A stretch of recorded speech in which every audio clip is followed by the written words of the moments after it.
இலங்கையில் கொலை கலாச்சாரம் தலைதூக்கி வருகின்ற நிலையில் அதனை தடுக்க முடியாமல் அனுர அரசாங்கம் மௌனம் காக்கும்போது தேசிய பாதுகாப்புக்கு பாதிப்பில்லை என எவ்வாறு கூறுவது என்பதில் பிரச்சினை காணப்படுகின்றது. இவ்வாறு எதிர்க்கட்சித் தலைவர் சஜித் பிரேமதாச தெரிவித்துள்ளார்.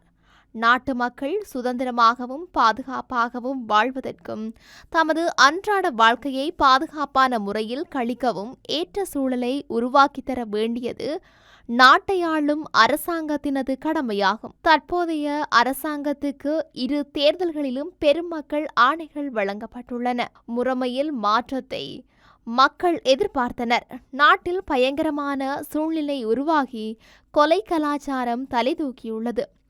இந்த வருடம் ஆரம்ப கால பகுதிக்குள் மட்டும் அதிக அளவில் துப்பாக்கிச் சூட்டு சம்பவங்கள் பதிவாகியுள்ளன. இதனால் உயிரிழப்புகள் ஏற்பட்டுள்ளன. அச்சமின்றி வீடுகளுக்குள் நுழைந்து துப்பாக்கிச் சூடு நடத்தும் நிலை காணப்படுகின்றன. வீதிகளில் சுதந்திரமாக நடமாடக்கூட முடியாத நிலையை நாடு எட்டியுள்ளது. வர்த்தகர்கள், தொழில் வல்லுநர்கள் மற்றும் அரசியல்வாதிகள் என சகலருக்கும் துப்பாக்கிச் சூடு நடத்தும் நிலைக்கு நாடு தற்போது வந்துள்ளது. முன்னைய அரசாங்கங்கள் கூறிய பொய்களோடு சேர்த்து தற்போது புதிய வகையான பொய்களையும் இந்த அரசாங்கம் நாளுக்கு நாள் கூறி வருகின்றன என்றார்.